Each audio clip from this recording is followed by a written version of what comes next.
আমার এখন বর্তমানে যে ন্যাচারাল স্কিনটা আছে এটা 10 বছর পরেও কিন্তু থাকবে। আল্লাহর প্রকৃত সৌন্দর্যটাই বড় সৌন্দর্য, এর থেকে বড় সৌন্দর্য আর কিছু না। ভাইরাল হতে গেলে আসলে কপাল লাগে, ভাইরাল সবাই হতে পারে। এই মোটামুটি যে সৌন্দর্যটা আছে এটা দিয়ে দর্শকের মন জয় করতে পারে।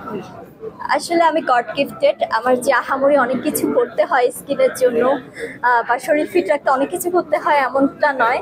এটা বিশ্বাস করি যে আজকে আমি যেটা ইউজ করবো, স্কিনের উপর টর্চার করব, 5 বছর পর আমার এই ন্যাচারাল স্কিনটা থাকবে না।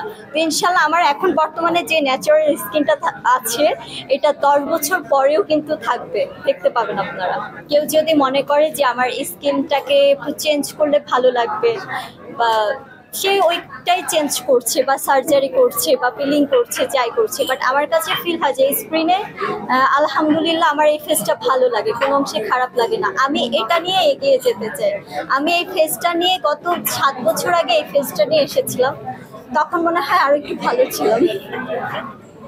তো এই ফেসটা নিয়ে এগিয়ে যাব, যেহেতু এই পর্যায়ে আসতে পারছি, সিনেমা করতে পারছি, অ্যাজ এ হিরোইন অডিয়েন্সের সামনে আমার নাম চলে আসছে, তো আমি এটা নিয়ে ইনশাল্লাহ আমি হিরোইন হতে পারবো এবং আমার এই মোটামুটি যে সৌন্দর্যটা আছে এটা দিয়ে দর্শকের মন জয় করতে না। আমার এটা কখনোই মনে হয় না। যারা করে তারা তাও আমার বিরক্ত লাগে, কারণ আমি দেখেছি যারা 2-3 বছর আগে যারা স্কিনের উপর সার্জারি করেছে বা অস্ত্রোপচার করেছে, চালিয়েছে, তাদের কিন্তু এখন ফেসের অবস্থা খুবই খারাপ, ফুলে ফুলে যাচ্ছে। তো এই জিনিসটা আমাকে আসলে কোনোভাবে ইন্সপায়ার করে না। আমি ন্যাচারাল থাকতে চাই। আল্লাহর প্রকৃত সৌন্দর্যটাই বড় সৌন্দর্য, এর থেকে বড় সৌন্দর্য আর কিছু না।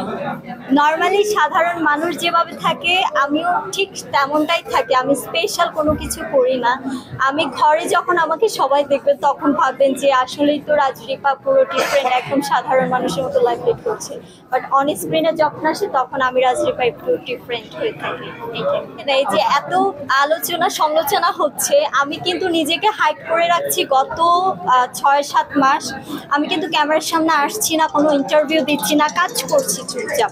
আমার সামনে 14 ফেব্রুয়ারি ময়না সিনেমা রিলিজ হবে জ্যাজ মাল্টিমিডিয়ার, তখন আমি অন স্ক্রিনে আসতে চেয়েছি, বাট আসলে সাডেন আমাদের এই ইভেন্টটা করা হচ্ছে, যার কারণে অন স্ক্রিনে আসলাম।